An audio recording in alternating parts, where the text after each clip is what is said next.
And we're back with another episode of the Lakers Fast Break podcast.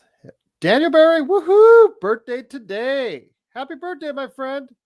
What's going on? It's Gerald Glassford coming right back at you here from Lakers Fast Break, Pop Culture Cosmos, where we cover the latest news and trends in pop culture each and every week, twice a week, wherever you get your podcast, but also as well, Inside Sports Fantasy Football. Of course, Joe Soro is looming around somewhere at Simblades, simblades.com.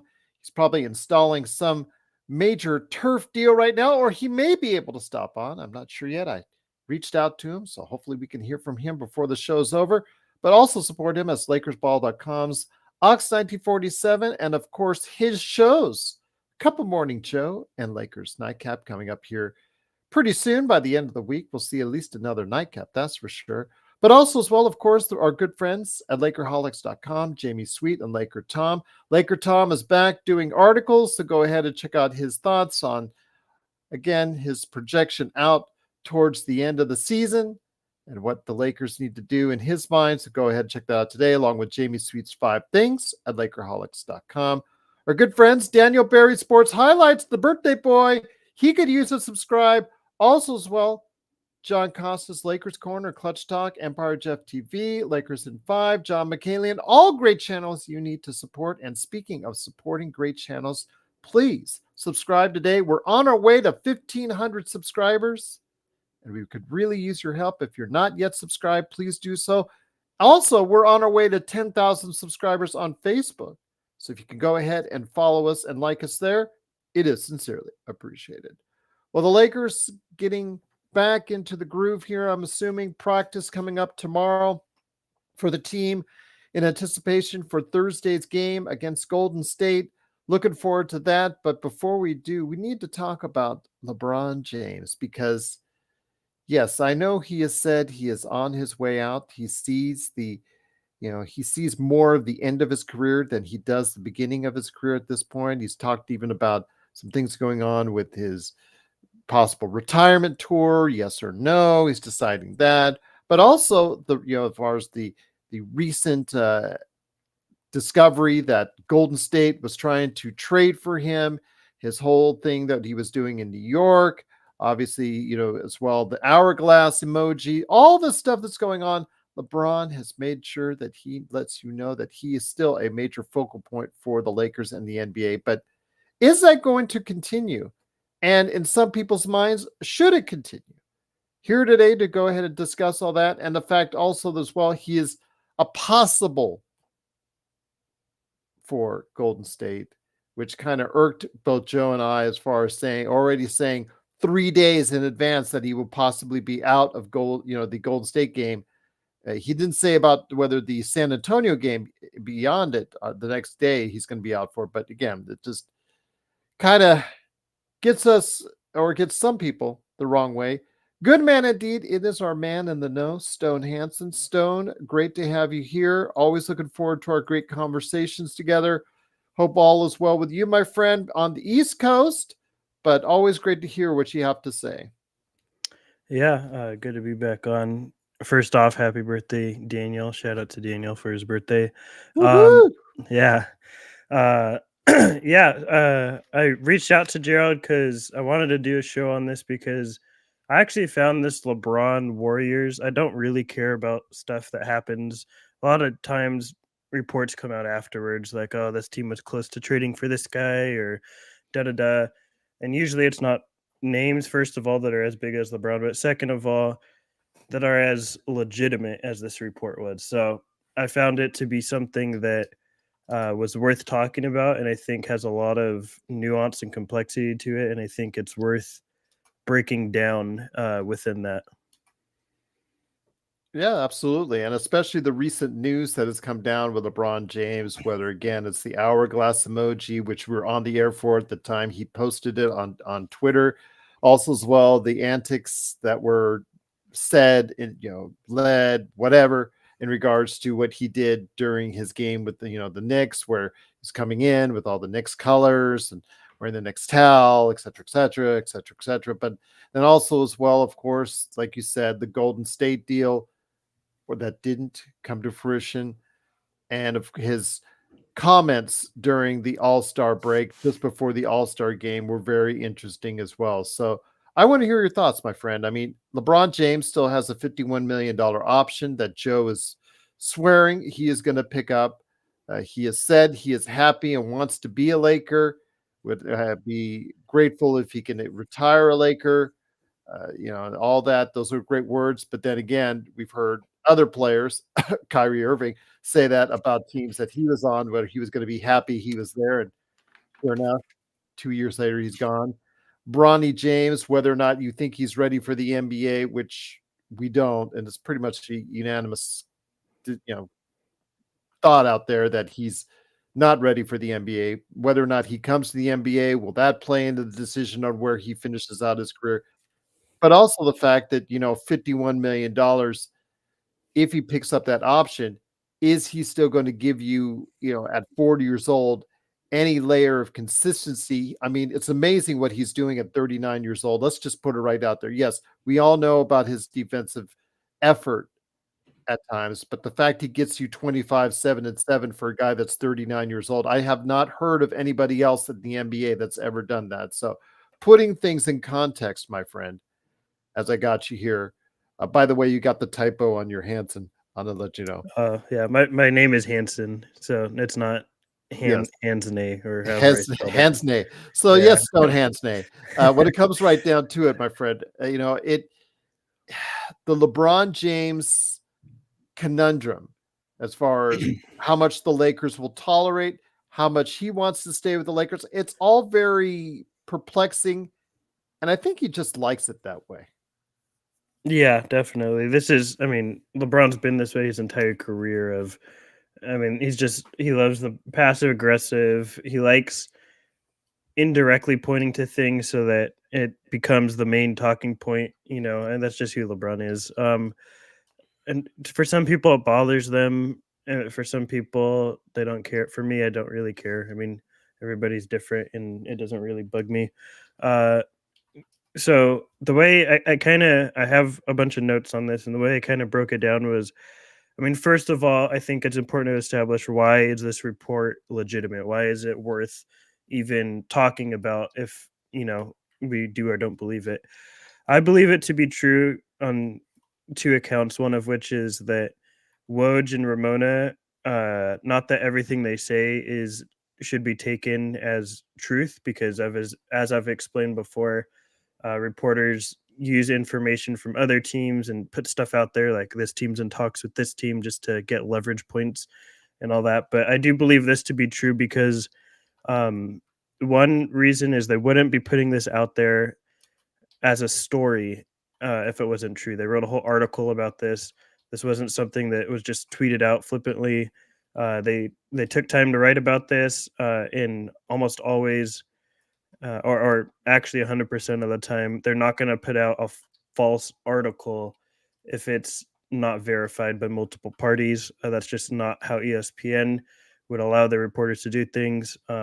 So I do believe on that case to be true, because both those reporters, as I've explained before, information is currency for reporters, and that currency relies on trust, and they're not going to give up that trust and make up a false report by both teams and give up that trust if it wasn't true totally. So for something this big, especially. The second thing is Rich Paul addressing it the day after on Stephen A's show. Stephen A wouldn't have him on, and Rich Paul wouldn't come on if it wasn't truth to it. He wouldn't just be coming on and saying stuff because it never happened. So for those reasons, I believe this Warriors did try to get LeBron. The rule number one when discussing these things is throw out anything players, coaches, owners, management, or agents say. It doesn't matter. The people, for as long as basketball has existed, will throw out fake stuff and say, "Oh yeah, I want to be here," and then change teams a month later. That happens all the time. So I don't give credence to LeBron saying, "I want to be here." I'm sure he does. I'm sure logistically it makes sense. All his family is here. Southern California is great weather. If you're, as rich as he is, then it's pretty enjoyable.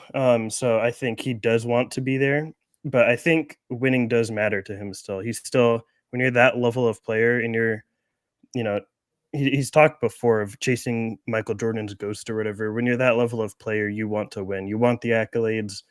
It matters to him. So if the Lakers can't offer that, then I think there is a real possibility that he leaves, because there's, if he can't see a pathway to that, then why stay? So all that out of the way. But let me just say this: heard into the comments saying that he would have traded.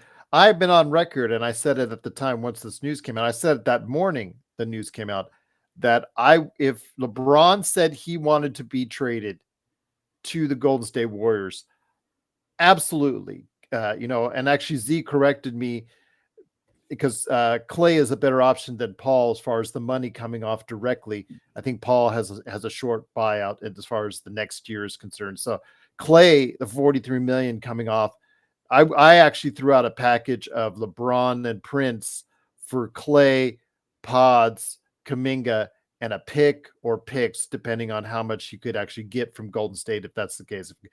Golden State wants him, if that's the case, and he wanted to go there, I would have been more than game. But the thing is, the Lakers will not suffer any PR hit because they always want the stars. They will not trade LeBron James. Let me repeat that. Either this year or next year, if he picks up the contract and stays with the Lakers, they will not trade LeBron James unless LeBron James wants to be traded.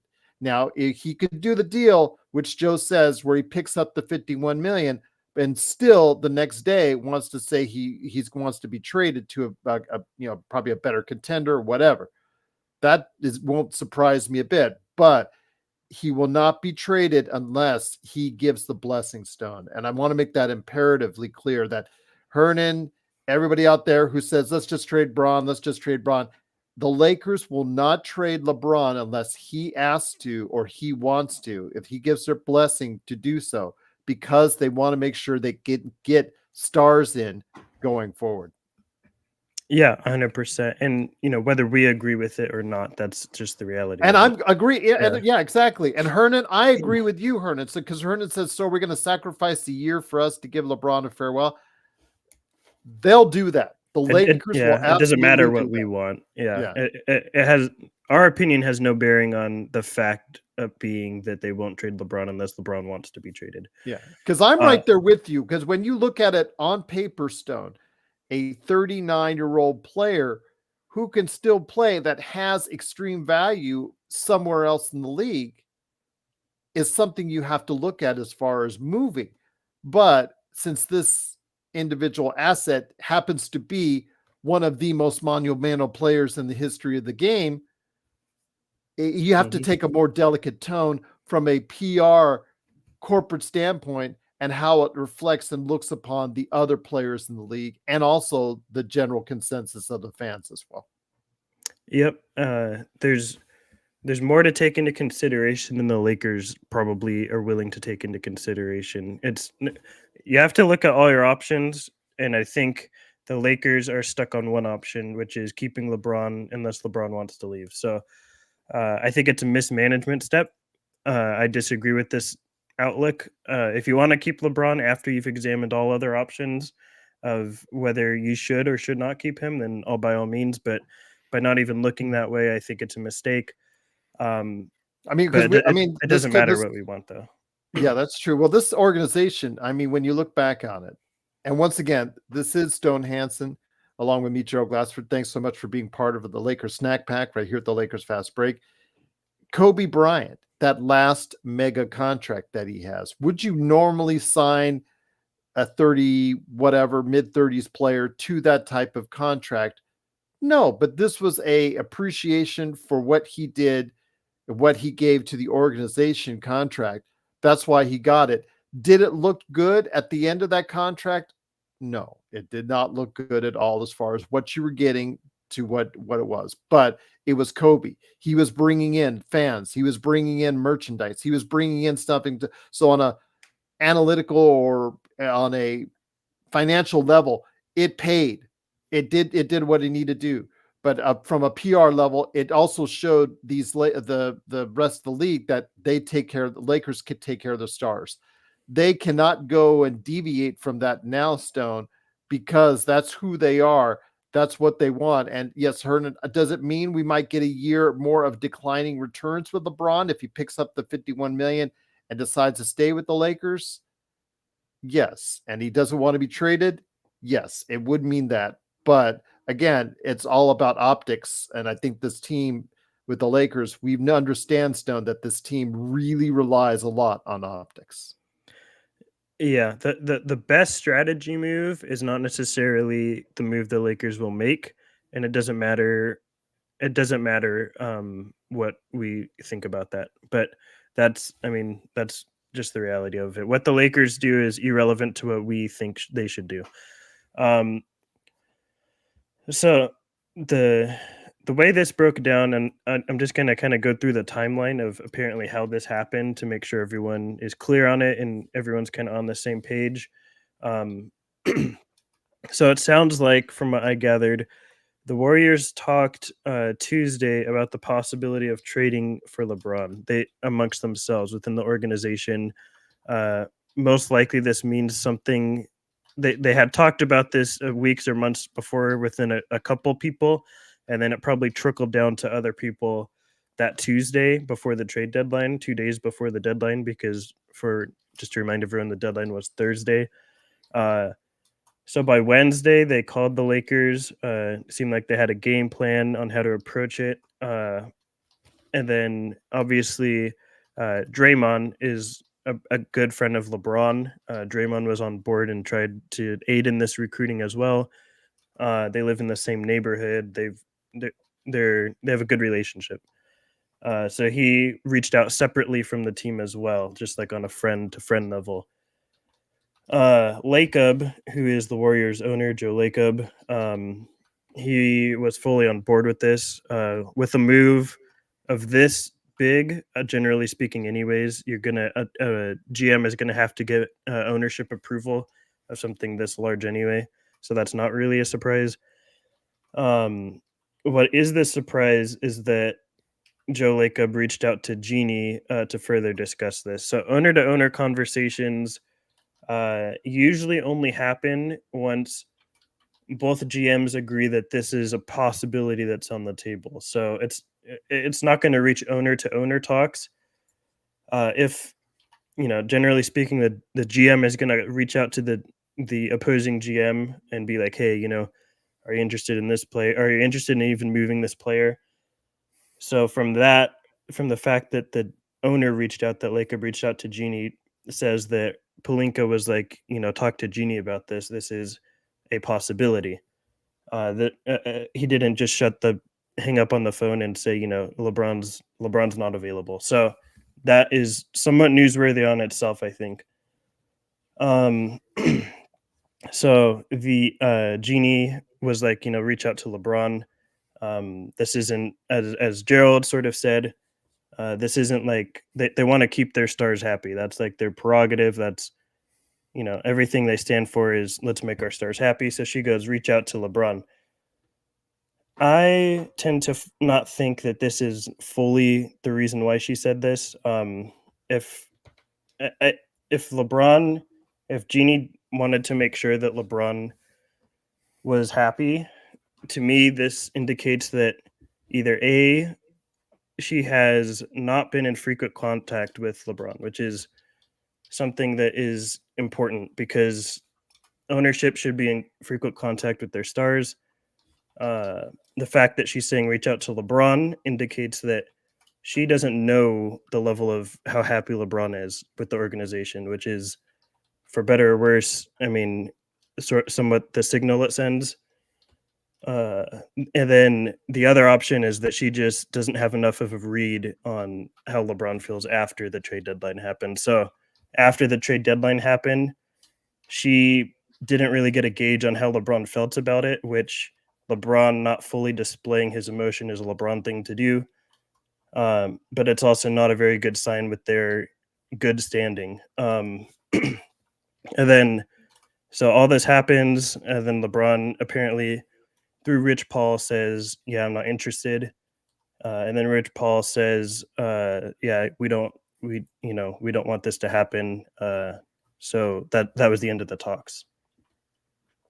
Again, though, Stone, as I've said, and we're going to say this again, I know that people are going to continually ask LeBron, there's there's a segment of the audience that looks at it like in many ways we do. If we looked at it analytically, if we looked at it on paper and saw what the future holds for the Lakers, where they don't have many assets going forward, where they don't have many young players going forward that can take this team into a good direction that we know of, because we've seen it said all we've said on the JHS Maxwell Lewis draft right now, as far as how well that's gone over. So we don't have an abundance of young players that are going to take this beyond LeBron James and Anthony Davis. We don't have a abundance of picks to go ahead and ensure the future of the team going forward. So that's why I think that a lot of there is a segment that's growing of individuals out there that see what LeBron is doing, that see the games that they're kind of getting exhausted by it. I know I said the other day I'm kind of getting exhausted by all the passive aggressiveness and all that stuff. I just want to go ahead and see LeBron play out his career the way he wants to, but in doing so, we have to sit here through this roller coaster ride. So I'm not sure everybody's along for this roller coaster ride. And in doing so, it's really hard to go ahead and see the fact that you have a 39-year-old player can still produce, has a very high trade market value that you can't utilize simply because of the fact that, again, optics, PR, and the fact that you want to go ahead and make sure that to the fans and also, more importantly, star players going forward, that you are a home for star players. Yeah, for sure. And they want to keep the optic. The other aspect of this that I feel like I listened to a lot of podcasts on this, and I feel like nobody really brought this up is uh they reportedly reached out Wednesday, which is the day before the trade deadline. So that gives LeBron essentially just one day to think about and make this split decision of, do I want to spend the rest of this year and possibly future years, at least maybe possibly one more year in Golden State, and move my whole family there and live there. He only has, I don't think he would have moved his family there. He would have kept them here in SoCal, I believe. probably until the summer, yeah, I would say. But then it depends, if he wants to stay throughout. So, I mean, my God, if we can helicopter Kawhi to San Diego. Yeah. So my point in saying that is he has 24 hours to make a pretty big life decision. And generally speaking, especially with stars of that caliber, that's just not something that happens. You usually the reason, you know, free agency like with Kawhi was so big, or KD was so big, or the whispers were, weeks and weeks prior, is because they had time to think about this. This was sort of like sprung on LeBron the day before. So this maybe my point is, maybe if this was something that was in the works and LeBron had known about weeks prior, there might be a different result. But just coming out the day before and springing it on him, I think, is a factor. Maybe this isn't to say he doesn't want to be in LA, but it's a factor, I think, in making that decision. But again, as if you're Golden State, the tweets with the hourglass, the New York Knicks stuff that he was doing, dressed up in New York's Knicks attire with the Knicks towel and all that, the passive aggressive comments that happened right around the end of this past month and the early part of this month. I mean, all that came to be that's why Golden State actually made the call, was because they were observing all the stuff that went on. So in essence, they couldn't really give them a really, I guess as far as distance, as far as amount of time that you're asking for, because all the stuff was taking place out in real time. And it just, the light bulb went off with Mike Dunleavy Jr. and said, hey, maybe we should try to go ahead and get LeBron. Yeah, definitely. And I think, so the way I think LeBron approached this deadline, doing all this passive aggressive stuff, because I think LeBron wanted to put pressure on the Lakers to make moves. The Lakers did not make those moves. the Warriors read into that as all this passive aggressive stuff as LeBron maybe wants out. LeBron, I don't think necessarily wanted out trade deadline. I think he just wanted the Lakers to improve. They didn't improve. And now it's like, where do we go from here? And the Lakers, LeBron got sprung this on Wednesday. Maybe the other aspect is maybe LeBron wanted to see what the Lakers were going to do, and he said, "Yeah, I'll stay with the Lakers," thinking the Lakers might have a chance at making a couple roster moves that he thought might have made a difference, not necessarily that we thought, but what LeBron thought might have made a difference. So there's a couple factors in there. The next step is why would we let this, like, who would have motive for letting this leak, right? Like, this wasn't supposed to leak by all accounts in the ESPN report. Like, this is not something that was supposed to get out. And I think there's two people that really or two parties, I should say, that really benefit from this in different ways. One would be the Lakers. I think by letting it be known that Jeannie is getting LeBron's approval and not immediately just shutting it down herself, or Rob for that matter. I think that plays into possibly the Lakers want to make it clear and make it known that they're okay with moving on from LeBron if LeBron were to request out. I think that's one possibility. I'm not saying necessarily these are 100% the reasons that this might have leaked. I'm just saying these are possible routes. That's one reason, is maybe the Lakers want to send a message being like, we're not totally opposed to LeBron moving on now if we're to trade him. The other thing is LeBron maybe wants to really push the Lakers into making significant improvements to the roster. He wants this out to the public. He wants the public to know that, LeBron leaving is a possibility. Maybe this is sort of like a soft launch of, what if LeBron were to go to another team? Maybe he wants to put a lot of public pressure on the Lakers to really improve this team this summer, because he doesn't think this team can really go the distance. So those are sort of the two motives, I feel like, as to why this would leak. I don't know if you have any other possible reasons as to why, but that's really the only two I could come up with as to why this might come out. I think it came out on either the Lakers or Clutch side because, like you said, the Lakers want to make sure that they let other players know, and also, the general public at large is, when something like this comes along, they want to make sure that the player has the buy-in on every aspect of this, whether they buy in to stay on the team or buy in to want to be traded, and to get their approval as far as the star player is concerned. So I understand that's usually not the normal modus operandi as far as the way you're supposed to do these things. If you need to just go ahead and make a trade, you make a trade. But when it concerns LeBron James, there is a different standard that has been set, and it has been set by a team that wants to make sure that it gets everything out there, as far as that we take care of our star players. And in doing so, maybe letting that story out maybe will help facilitate that to other star players, Luka Doncic, as has been mentioned on this show before, or other star players, Trae Young, et cetera, that, what, we take care of our star players. We take care of our own. And even if it means us sacrificing a possible better future for us, we're going to go ahead and make sure that we take care of our own as far as star players are concerned. And then, of course, with Clutch, it's just the fact that, Clutch has LeBron James as a client, and just the fact that LeBron goes and puts these things out there in the past, other types of things, other comments, all the stuff that he's done in the past month. This would be, again, just the same thing. It would be consistent, them putting out this feelers that this happened. It would be not beyond them to go ahead and do so, just because, again, it makes good publicity, it makes good talk, it makes good conversation.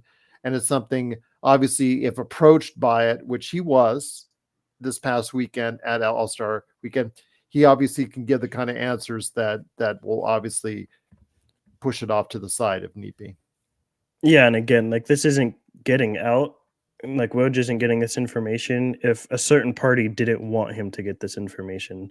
So this in some way or another, one of these parties leaked this out for Woj to get out there to the public. This wasn't accidentally he stumbled into this.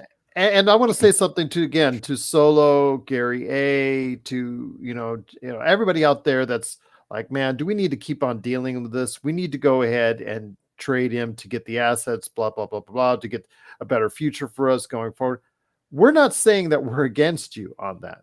It's just the fact that there are the optics that the Lakers as an organization do not want to present to other players and to the general public at large that they trade star players without their blessing. And I think that comes down to it. It's not whether it's, believe me, it's not our choice, Stone, because when we look at it, I look at things or try to look at things always like a GM would. When you talk to all these trade proposals, when we talk all these players that we're interested in all the course of the year, I always try to look at it from a stance of an NBA GM. And an NBA GM, if he's looking things on an analytical sheet, he sees a 39-year-old player with declining performance. He's not there every game. Defensively is like hit and miss, most likely miss. Again, but still, because he is LeBron James, has a great trade value in the league. Of course, you would want, as a normal thing, if he wasn't named LeBron James, you would want to go ahead and explore that. But it is what it is. And the fact is, because he is one of the greatest players of all time, you are not going to go ahead and just trade him at the end of his career just to go ahead and make your team better. You want to make sure that all things are covered, all your bases are covered before you make that kind of decision, Stone. Yeah, for sure. And I mean, like I said, if I was GM, I'd be looking. I think it's the responsibility of a GM to be looking at every possible avenue of what direction the team can go. And I've kind of been, I wouldn't say pushing for, but very much behind the Lakers exploring, starting over and getting rid of LeBron and AD. And I've gotten a lot of flack for that, but I do think it's an avenue worth exploring. But the fact is, the Lakers aren't going to do that unless both those guys request a trade out. So the next kind of question I had on here, and the only answers I could come up with was, why would the Warriors think that they even have a chance at trading for LeBron? What gives them the notion that this is even a call worth making? Like, why waste their time if they think LeBron's not even going to, be interested in this, or the Lakers? Well, the first thing is, obviously, the Lakers, they were right about the Lakers thinking it's something that could be on the table. They checked that box off, right? The Lakers obviously would have shut it down immediately. It wouldn't have gotten to LeBron if the Lakers didn't have some level of being okay with letting LeBron go. So they got that aspect of it, right? And to me, that raises an eyebrow, right? Like, I think pretty much any year prior that LeBron's been here, this wouldn't even be like a question. We'd all just sort of laugh at the fact that, a team tried to get LeBron.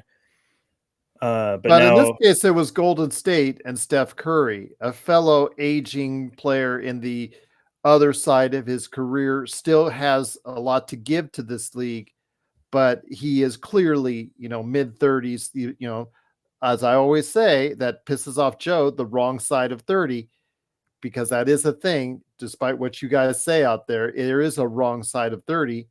And in the NBA, he is it, but he is still at a level where he can perform like LeBron. He can still give you a vintage game on a regular basis. So that's why the allure was there. That's why you go ahead, at least you honor it. It wasn't like you take a team, I don't know, like Oklahoma City. Oklahoma City, despite whatever assets they have, if they'd have called Jeannie and said, we want LeBron, I'm not sure you would have entertained that as long as you would with Golden State, just because the fact that Golden State has so many storied players of their own on that team, Stone. yeah, and I think, obviously that makes it a bigger deal, right? You have like two of the biggest names, maybe the two biggest names in basketball, pairing up, and that makes it a bigger deal. But to me, the most interesting aspect of that is that a team thought they even had a chance at LeBron. Like I don't think that was ever really. It was always, to me, the appearance was it's 100% lock that a team wouldn't even bother asking for LeBron. So the fact that the Warriors thought they had some chance at this is interesting. The second aspect of why they thought they would have had a chance is the recruiting plays a big part in the NBA. It's a huge aspect of the NBA. Players, agents, players and teams, they all have relationships. The NBA, the way NBA teams are built, really, I mean, obviously it takes a sort of a mastermind GM to come up with a championship caliber team, but there a lot of it is built through relationships and recruiting. That's how a lot of these happen. That's how a lot of stars come to different teams. It's all through recruiting. So the fact that Draymond and LeBron are really good friends, I think, helps in that regard. And I think that's another reason the Warriors thought they might have had a chance. And the third aspect is more logistical, but I think is a valid reason, is they are not very far from LA. So obviously LeBron's family, everyone there is in LA now that he's in LA and he's been here for a long time. They're established here. They have, for lack of better terms, their roots are, sort of growing in LA. Bronny's at USC. And if he were to go to the Warriors, it's not that far of a private jet flight back. If he plays in the Warriors, on the Warriors, and still wants to live in LA, wants to keep his family here, wants to see Bronny play at USC, it's, what is it, like 45-hour flight in a private jet to LA? Like it's not that 45, far. 45 Yeah. minute. You said you 45 hours. Yeah. That's Yeah. not 45 minutes. Sorry, I meant 45 minutes to an hour, something like that. It's not that far if he wanted to. So I think that's the other aspect of it, is it's realistic in that sense. He's not going to New York where he has to take a 4 or 5 hour flight or more on a private jet if he wants to come over. So I think that's sort of the big reasons I feel like they went after him. But yeah, so that's pretty much as to what led up to that and why it all happened. That's sort of what I have. I don't know if you have anything to say. I have other remarks too in terms of like what happened with the Lakers now.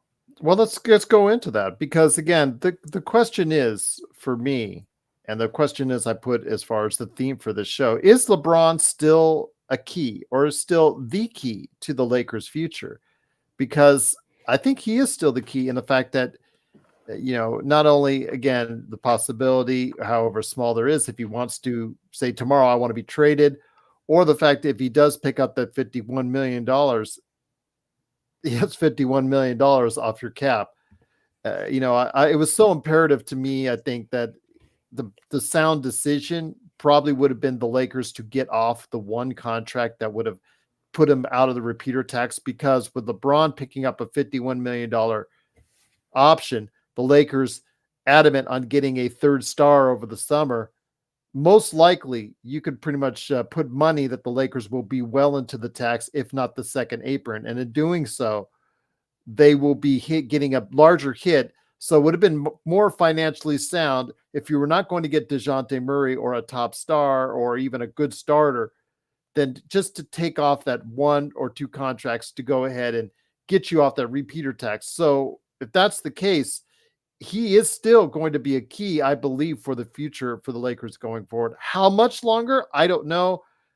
Whether or not he calls it a career next year, the year after, or whatever, he just stays out until Bronny does become a NBA player, that we'll see, or Bryce as well. So I don't know. At this point, it's still a guessing game. And of course, I think, as I said before, Stone, as you bring out your points, the contention, I think he likes it that way. I think he likes to have us all guessing, because it always provides conversation when you talk about LeBron James.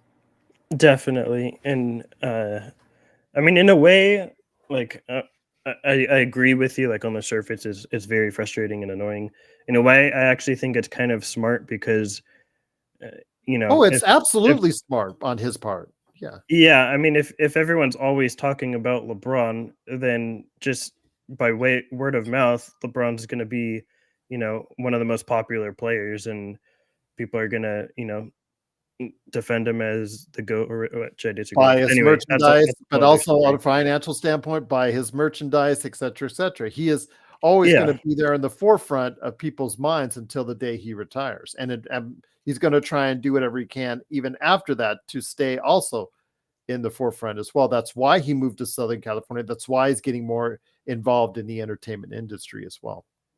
yeah, and I mean, part of it could be, he's egotistical and likes himself, and that may be part of it. I'm not saying it is or isn't, but I think it's naive to think that the business aspect of it is not play a part in why he does these sort of things. Absolutely. Yeah. So as for like, what are the next steps after this, right? So LeBron has a $51 million player option this summer. We all know this. Joe's very adamant he picks it up. I am somewhat in agreement. I'm adamant that LeBron's I'm 80-20 that he picks it up. I'm pretty sure that he will pick it up. I'll say I'm 60-40, and the reason I think that he would not pick it up is not necessarily to sign with another team, it's to sign a longer term deal with the Lakers and then Good maybe point. ask for a trade. I think that's the only reason he would opt out of it, is to sign maybe a 3-year deal for longer term money. And then I think Good uh point. yeah, that's sort of the only reason I see him opting out, not necessarily to sign with directly with another team. If he wants to go with another team, I do think that he either picks this option up or does what I say and opts out and signs a longer term deal and then requests a trade. I don't think he signs outright in free agency. Um, I think the uh, In other words, you're saying LeBron is always going to do best for LeBron. correct, yeah, and I think that is what's gonna how that's gonna work or pan out. I think there's a couple factors as to what direction LeBron picks this summer, whether he wants to stay with this team, past this summer, or even past that, past this trade deadline. I'll put it out there right now. I think that it's probably a 70% chance I would give it that LeBron is not a Laker by next trade deadline, is sort of where I view it at this point. Not necessarily he'll leave this summer, but I think by next trade deadline is within that time frame. Think it's more than likely than not that LeBron's on a different team. Uh, what I'll say is, so the Lakers have their 3 picks coming up this summer. They have a couple salaries. Reeves is the most bargain salary. Every team's going to want Reeves. Uh, LeBron, how LeBron views his future, I think, depends a lot on what happens this summer with the Lakers. The Lakers are going to obviously, I think, they are reports of them going for a third star, I think, are legitimate. They want to get that third star. They want to get LeBron's commitment to keep him there, and I think they're going to try and do that by signing a third star. Whether they do that and accomplish that or not, who knows? I kind of lean towards I don't think that's realistic, but I think they're going to try regardless. Uh, so if they do get that third star, I think it's more likely that LeBron, tries to play it out and see how the season goes. If they do not, if that does not happen, if they can't move Reeves, their picks, if D'Lo doesn't pick up his option and they can't use him, then I think that's when the chatter becomes a lot more loud of him, asking to go to a different team. Uh, looking through my notes here, I think so. The big thing, the really big thing, as I mentioned earlier, is recruiting in the NBA. Where most of that recruiting happens, especially for the top players, is Team USA. That's where all this big recruiting happens. That's how the Brooklyn super team that didn't really work out. That's how that was formed, is through Team USA. All this stuff is Team USA builds a lot of teams. That's how a lot of NBA teams are built. So LeBron going to USA, he could approach it 2 different ways. It could be maybe he wants to be sought after. Maybe he wants people to try and recruit them to his team, uh, recruit him to their teams, or he might be there to recruit other people to the Lakers. We'll see how that plays out, but I think it is going to be a pivot point in the Lakers' future is what happens at Team USA, and we don't have access to that, but I do think those conversations are super important. Once again, it is Stone Hansen, the man in the know for the Lakers Fast Break. Truly appreciate him being here. My name is Gerald Glassford. Thanks again for watching, listening. Truly appreciate it. We're talking about LeBron James, and I don't want to say the LeBron James conundrum per se, because obviously it's still great to have a 39-year-old player that can still, 25, 7-7. That's nothing to sneeze at. And obviously, him being relatively healthy this season has been a great thing. But I want to make sure you get all your points in. But I did want to ask you one thing, and that is when he tells you in advance, 4 days in advance, that he possibly will be out of the Golden State game. Didn't say anything about the San Antonio game the next day, but we saw this before last week where he chose to play in the game against Detroit instead of the game in Utah.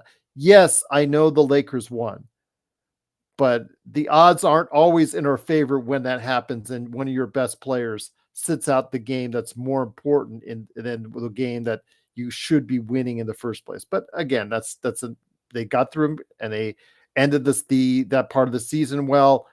We move on. But when he already warns you that because of his treatment for his ankle will possibly have him be out of the Golden State game, I don't know. It just irritates me a little bit because he is 39. He does need help. He does need things, injuries, as we all get older. I understand it. I get that. But it just seems like when you say those things, you're bringing attention to yourself. It's just saying, you know what?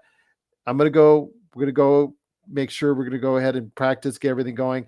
And if he is out, then he's out. I just would have rather him not say anything and then just going ahead the usual. They show you the injury report. He's questionable as always.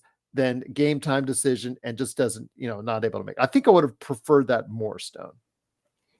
I probably would have too. I think it's probably not the best look to, put your health status out there, not only strategically, but also just, let the medical team do their work and see how it plays out rather than, put that out there. But at the end of the day, I don't really care because I don't view the Lakers as contenders. And if LeBron's saying he's going to miss a game against Golden State is out there, I don't think it makes a difference on whether we win or not. So to me, it doesn't bug me that much because my ultimate goal is getting the Lakers to contention, and this doesn't really play a factor because I don't think we are contenders this year. So that's kind of the only reason. But yeah, I mean, it's not the best look, and strategically not the best move either. But yeah, so hopefully he does play. Hopefully he does play against the Warriors, especially because it's a tight matchup. But ultimately, I think 9th and 10th seed are probably pretty safe to, write in that both those teams will make the play in. But it is important for any playoff aspirations.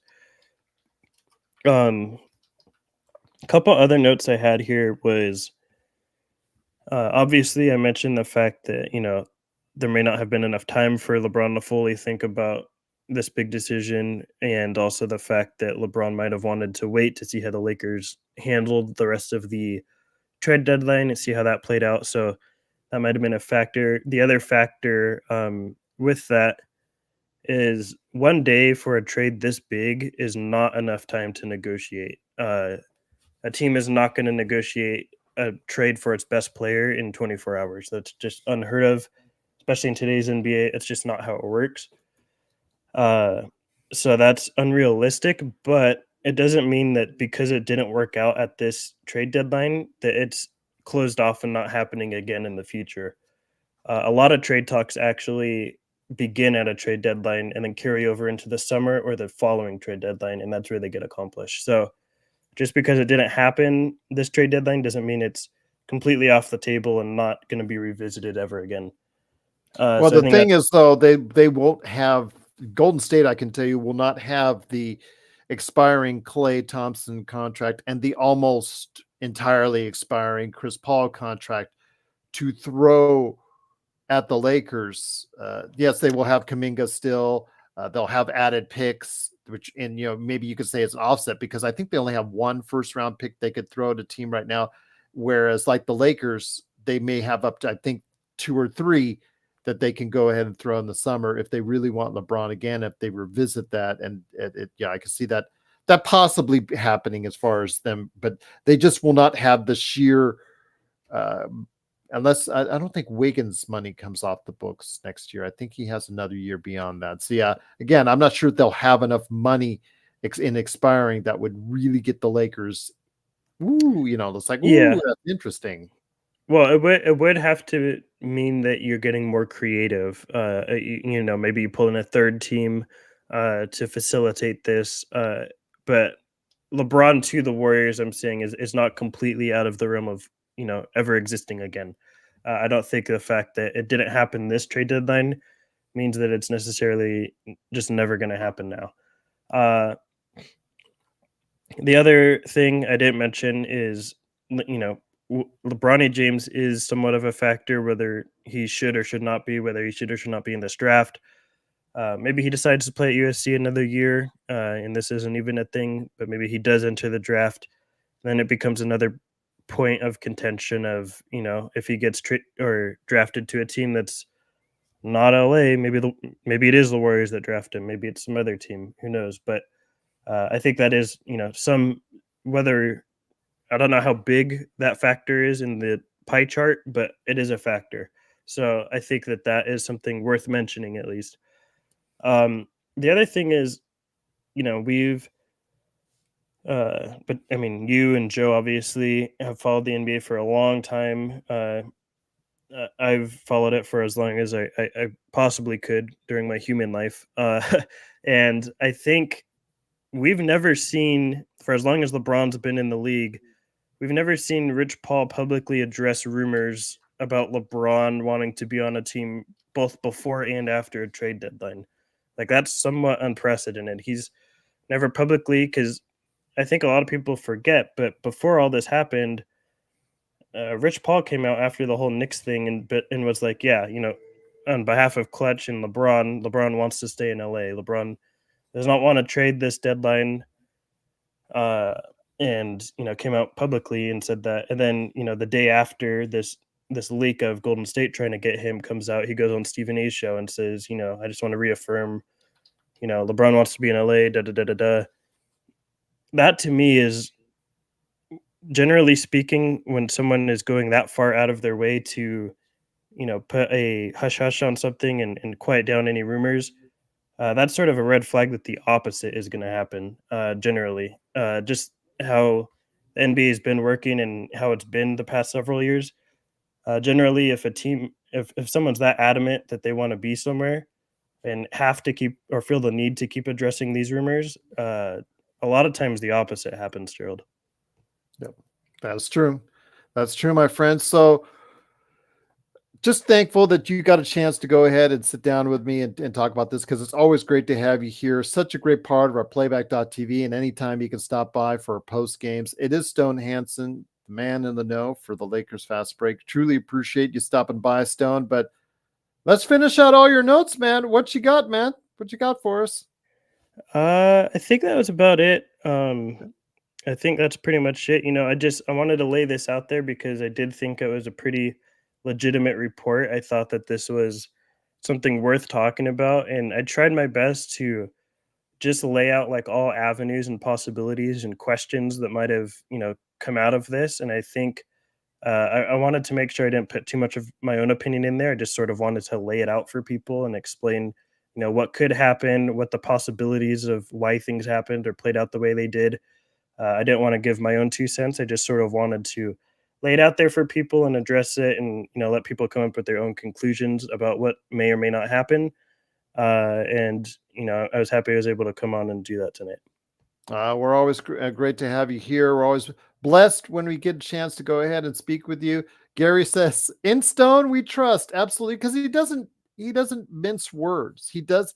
I know this. We've had individuals email us, LakersFastBreak@yahoo.com, and tell us, oh, you guys are so negative. We just shoot it like it is. We shoot it real for you Lakers fans out there. And we know we're not always everybody's cup of tea, but even those that disagree with us, listen to us and watch us, because of the fact that we're right more often than we are wrong. That's for sure. And we don't put things in a bubbly perspective for you on most occasions where it's something unrealistic for the team. So again, as much as on the surface, LeBron James may be better if the Lakers had traded him at the deadline for hopefully a smart amount of assets because of the optics, because of who he is, and because the Lakers want star players going forward.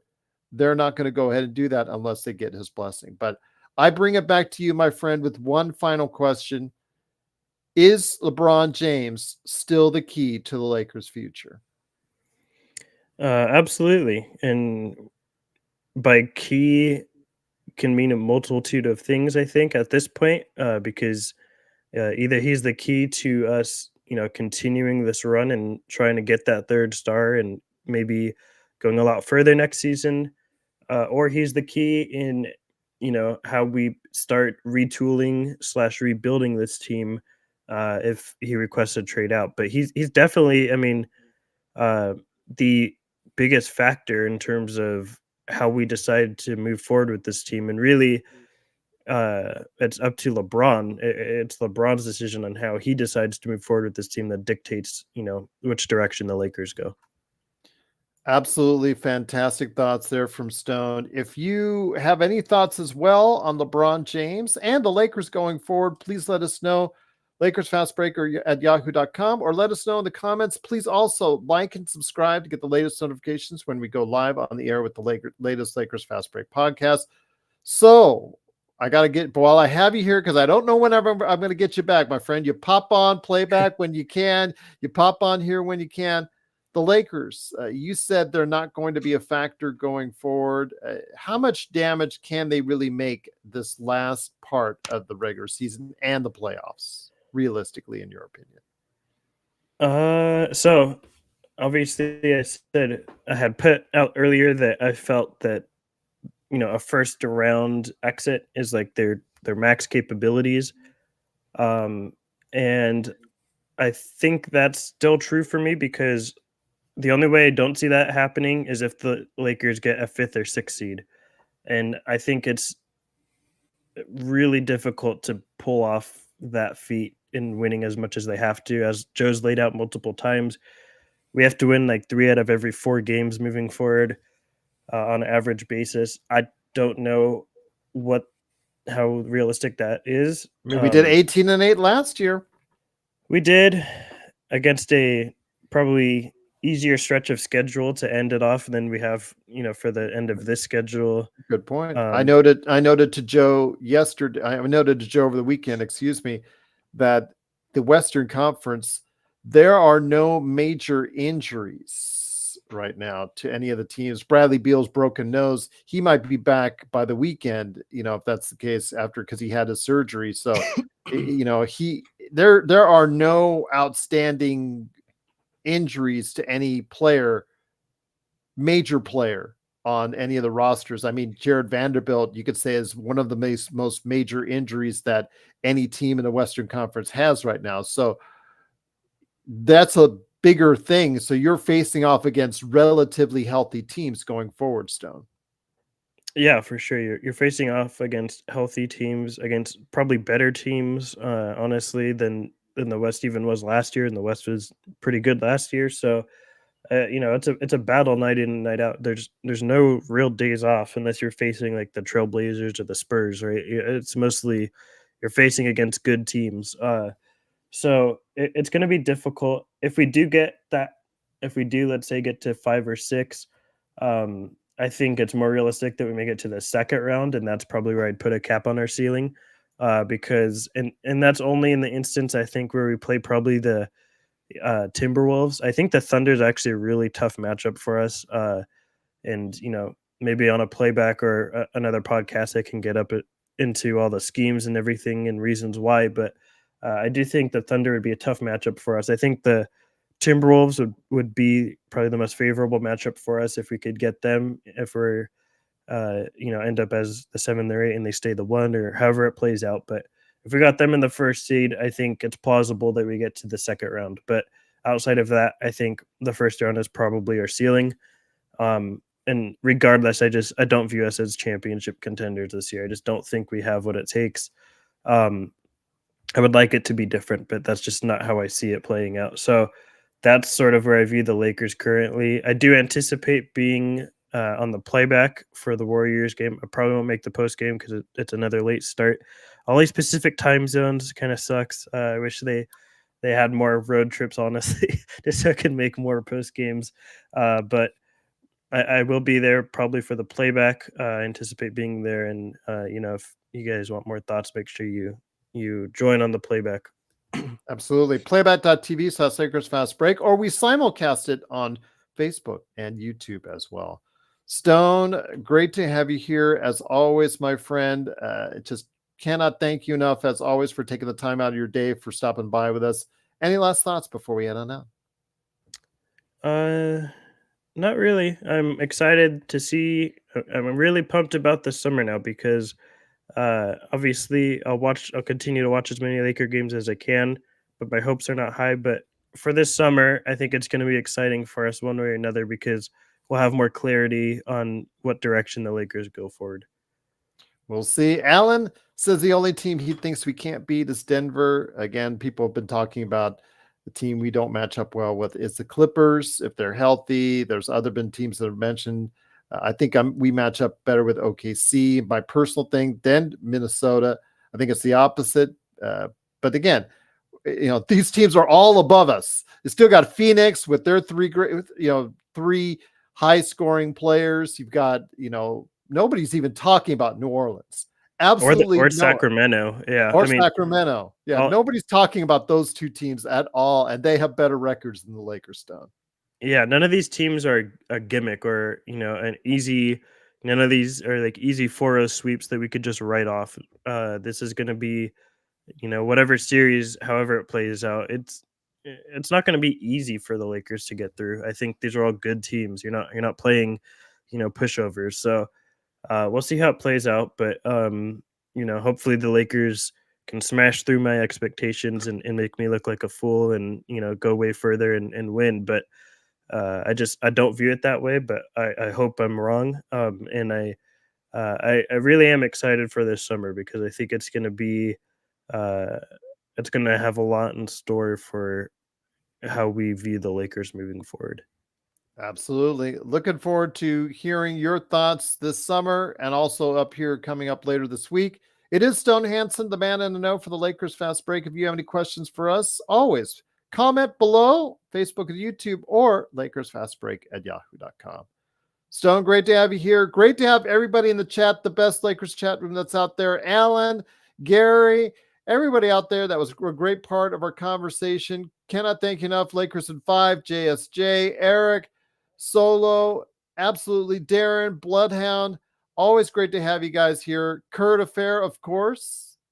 Absolutely great to and fantastic to have you here. Hernan with his great comments earlier. Doobie, cannot thank you guys enough. Truly appreciate it. And again, we will see you tomorrow with more great stuff coming right back at you here at the Lakers Fast Break Podcast.